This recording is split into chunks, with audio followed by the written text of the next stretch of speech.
निरंतर भजन में ये 20 बातें बाधा पहुंचा देती है। यदि हम अखंड भजन करना चाहते हैं, हमारा निर्दोष भजन हो, तो इन 20 बातों से बचना चाहिए। सबसे पहला, इन 20 विघ्नों में आराध्य देव गुरुदेव के प्रति अश्रद्धा, अरुचि पैदा करवा दे ऐसे बहिर्मुख कुसंगी का संग नहीं करना, चाहे वो स्त्री शरीरधारी हो, चाहे वो पुरुष शरीरधारी हो, या कोई विषय ही क्यों न हो। अगर इतनी चतुराई नहीं तो फिर भजन बाधित हो जाएगा। दूसरा, अधिक बोलना। अधिक बोलना ये भजन में बहुत बड़ा विघ्न पैदा कर देगा। कैसा? सबसे अधिक पाप वाणी से बनता है।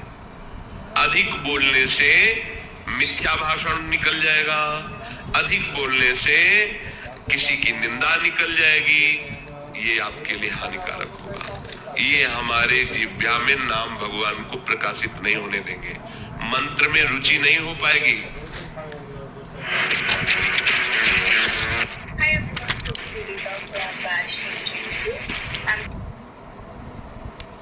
अधिक बोलना। तीसरा है नवीन नवीन भोगों को भोगने की इच्छा रखना। अगर हमारी इंद्रियां, हमारा मन विषय सेवन में ही बना रहा तो भगवदानंद किससे हम अनुभव करेंगे? कैसे हम भगवत चिंतन में तन्मय होंगे? बिना तन्मयता के आराध्य देव की अनुभूति नहीं होती। चौथा, अधिक सोना। जो बहुत नींद लेते हैं तो तमोगुण की अधिकता के कारण भजन नहीं बनता है। अधिक भोजन। पांचवा है अधिक भोजन। सच्ची माने, ये अनुभव की बात कहते हैं। अल्पाहार और अधिक भोजन दोनों आप करके देख लो। अधिक भोजन करने वाले की भजन में रुचि नहीं रहेगी। अगर दोनों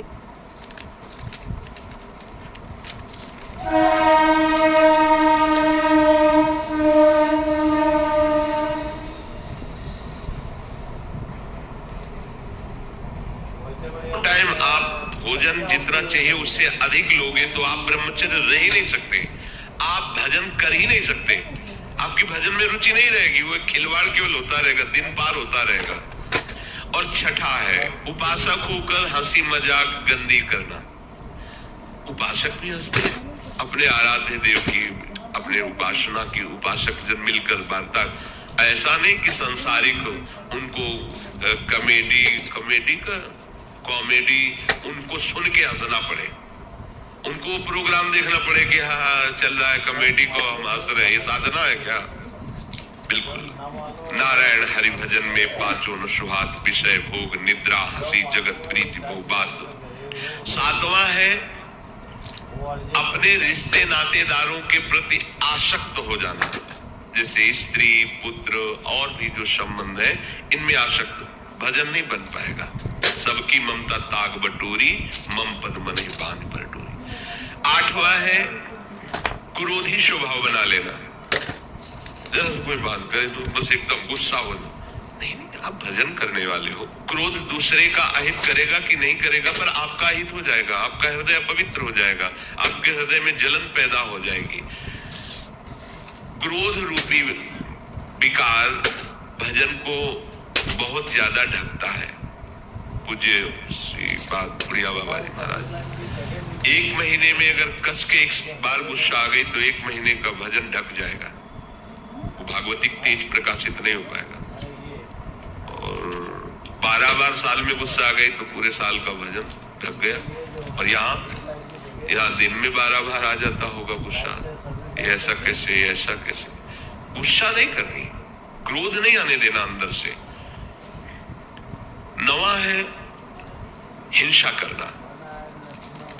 हिंसा वाणी से भी होती है, मन से भी होती है और शरीर से भी होती है। शरीर से हिंसा करना तो साधक मार्ग में बहुत ही निंदनीय है। वो तो शायद ही कोई ऐसा मूर्खतावश कर दे, नहीं तो नहीं करेगा, क्योंकि वो साधक मार्ग में चल रहा। उपासना मार्ग में काहे कि किसी जीव की हत्या करेगा। वाणी से वो भी चूक कर सकता है। किसी को ऐसे दुखद वचन, जाओ भोगोगे, ये भी दंड है ना, ये भी आप हिंसात्मक वचन बोल रहे हैं।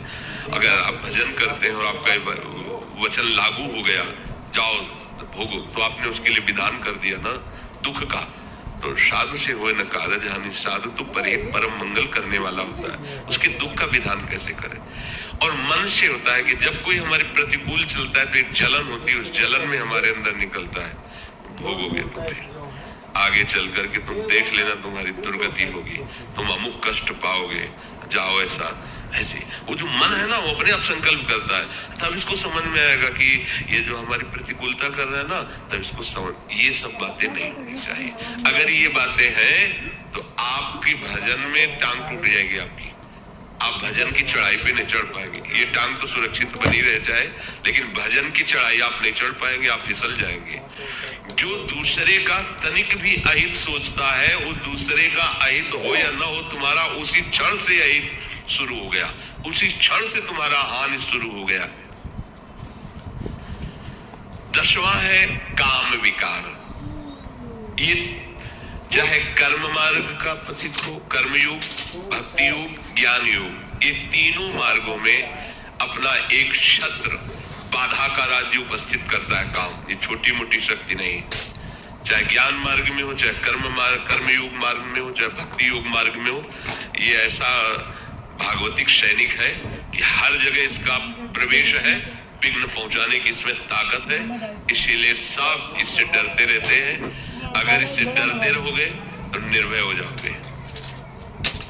11वां, अपनी निंदा होने पर सहन न करना। ये जो हमारी निंदा करने वाले हैं, ये जो हम केवल भोग कर ही उसका समन होता, उस पाप को, उस अपराध को अपनी निंदा जिभ्या से, संतों ने कहा माँ से भी ज्यादा ये दुलार करते हैं। माँ तो हाथ से मल साफ किया होगा, ये हमारे उस कर्म जनित मल को वो जिभ्या से साफ कर देते हैं निंदा करके। तो निंदा जब हमारी हो रही हो, अपमान हो रहा हो, तो हमें सहन करना चाहिए। हमारे बहुत बड़े बुरे प्रारब्ध का वो निवारण कर रहे हैं। और 12वां है स्वयं दूसरों की कभी निंदा ना करना और ना सुनना। देख लो भजन के विघ्न है, अपनी जबान से किसी की निंदा नहीं करना, अपने कान से किसी की निंदा नहीं सुनना। और 13वां है शौकीनी। कोई भी वस्त्र, खान पान, कुछ भी शौक के लिए नहीं होना चाहिए। 30 रुपए हो गए। और ये 30 का क्या चक्कर है भाई? 30 दिन तक मजे करो, सब कुछ फ्री और 30 दिन के बाद ब्रोकरेज भरो, मतलब कुछ भी। आज इस रंग का चप्पल तो कल उस रंग का जूता, तो इस रंग का मुफलर तो इस रंग की जैकेट, ये परमार्थ के पति के नहीं। 15वां, किसी भी तरह की प्रसिद्धि को अपने में स्वीकार मत करो। हजारों लोग प्रणाम कर रहे हैं, यश हो रहा है, ऐसा वैसा, आपका नहीं हो रहा है। वो आपके गुरुदेव और आराध्य देव का है, आपका नहीं। आप स्वीकार करोगे तो विष पी लोगे। सम्मानम कल्याति घोर गरलम नीचापमानम सुधा। श्रीपाद प्रबोधानंद जी महाराज कह रहे, मान बड़ाई की चाह रखना भजन का बड़ा भारी विघ्न है। कि भाई और कुछ तो नहीं है, चाहते हम पर इतना तो है कि समाज में बना रहे, भजनानंदी महात्मा है, आओ आओ आओ, देखो बचपन से भजन कर रहे हैं, इनको आदर दीजिए, बड़े त्यागी महात्मा है। ये सुनने के लिए कान लालायित रहते हैं अहंकार पुष्ट होने की वृत्ति वाले की। ये नहीं होना चाहिए। जब कोई तुम्हारी बड़ाई करने लगे तो तुम्हारे हृदय में एक संकोच जनित चुभन होनी चाहिए। क्यों व्यर्थ की बात कर रहे हो? अंदर से लगना चाहिए, बनावटी नहीं, अंदर से आना। और सच्ची बात है, सच्ची बात। यदि गुरुदेव की कृपा ना हो, प्रियाजू की कृपा ना हो, तो एक बार राधा नहीं बोल सकते। तुम निरंतर भजन की तो बात जाने दो। एक दिन निष्पाप व्यतीत होना कठिन हो जाएगा, निष्पाप एक दिन व्यतीत होना कठिन हो जाएगा, और तुम्हारा जीवन निष्पाप हो रहा है केवल गुरु कृपा, आराध्य देव की कृपा। 17वां, अपने में श्रेष्ठता जनित अभिमान होना, गुरुपन होना। मैं बहुत ज्ञानी हूं, मैं बहुत, किसी भी तरह का अपने में श्रेष्ठता का अभिमान होना। 18वां, परदोष चिंतन। कभी किसी के दोषों का चिंतन न करें, क्योंकि चिंतन यदि दोषों हो तो आपके अंदर दोष आ जाएंगे। चिंतन के साथ साथ वर्णन, श्रवण, ये सब शुरू हो जाता है दोषों। ये बिल्कुल अपने भजन मार्ग में भयानक विघ्न है।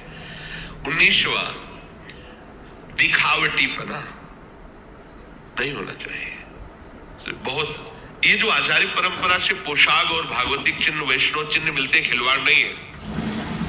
जब मन आया तब धारण किया, जब मन आया तब उद्धार दिया, ये हुए ही नहीं प्रभु के। ये सब केवल स्वांग रचने वाले, नौटंकी नाटक वाले हैं। ये कोई नाटक का खेल है क्या कि पर्दे पे गए तो साधु का वेश बना करके आशीर्वाद दे रहे हैं, पीछे आए तो पैंट शर्ट और बीड़ी हुक्का पी रहे हैं। ये थोड़ी, ये कोई सीरियल का साधु थोड़ी है। अपने जीवन को आचार्य गुरु परंपरा में आजीवन उसी में, हमारे जो गुरुदेव ने हमें वस्त्र दिया, मंत्र दिया, उपासना दी, भागवतिक चिन्ह दिए, उसी के अनुसार हमें चलना है। दिखावटी नहीं होना चाहिए, बनावटी नहीं होना चाहिए। और 20वां है आवश्यकताओं को बढ़ा लेना। जो आवश्यकताओं को बढ़ा लेता है भजन में विघ्न है। बहुत कम आवश्यकता में आपकी दिनचर्या व्यतीत होनी चाहिए। आपका भोजन, आपका वस्त्र, आपका प्रकृति का प्रयोग कम होना चाहिए। जितना प्रकृति के भोक्ता बनेंगे उतनी प्रकृति आप पर शासन करेगी, अधीन हो जाओगे। और जितना प्रकृति से कम व्यवहार करेंगे, कम से कम भोगेंगे और जीवन यापन के लिए उसको स्वीकार करके भजन करेंगे, तो प्रकृति ही आपको मुक्त कर देगी। जाओ प्रभु की तरफ बढ़ो। और जो प्रकृति को भोगता है, आकर्षित करके, अधीन करके नष्ट कर देती है।